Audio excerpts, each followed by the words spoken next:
दीवारों के सहारे दरगाह की छत पर चढ़े कुछ लोग। 3 युवक भगवा झंडा लेकर गुंबद तक पहुंचे। गुंबद के बगल में हवा में भगवा झंडा लहरा दिया। दर्जनों की संख्या में नीचे जमा लोगों ने नारेबाजी की। प्रयागराज में सालार मसूद गाजी की दरगाह पर हंगामा हुआ है। इस दरगाह को लेकर पहले से ही तनाव था, हंगामा था और अब कुछ युवकों ने चढ़कर सालार मसूद गाजी की दरगाह पर भगवा लहरा दिया।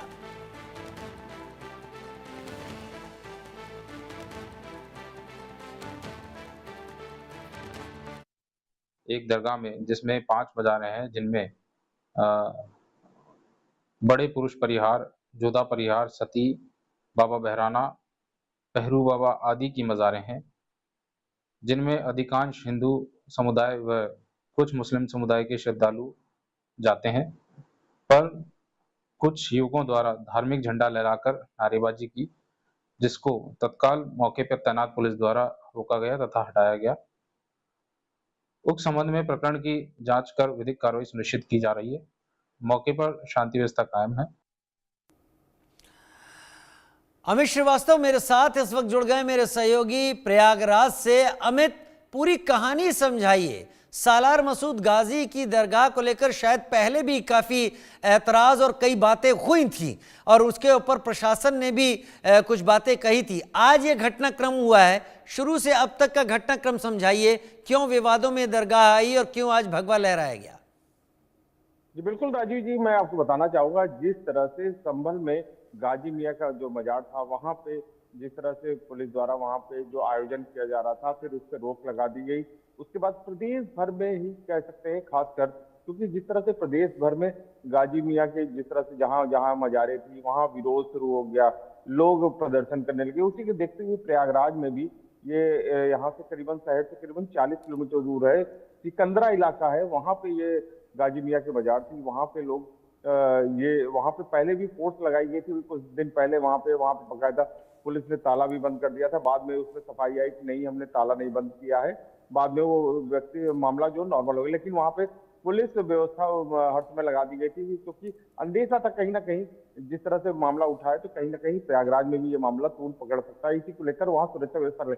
लेकिन आज जिस तरह से ये वीडियो वायरल हुआ, वहां जिस तरह से हिंदू संगठन के जो लोग हैं, ये मानवेंद्र प्रताप सिंह जो ये टीवी स्क्रीन पे दिख रहा है, जो काले चश्मे लगाए हुआ है, ये व्यक्ति वहां पे अपने फेसबुक पे बकायदा इसने लाइव करते हुए दिखाया कि हम किस तरह से वहां पे गाजी मियाँ के मजार पे जा रहे हैं और विरोध कर रहे हैं।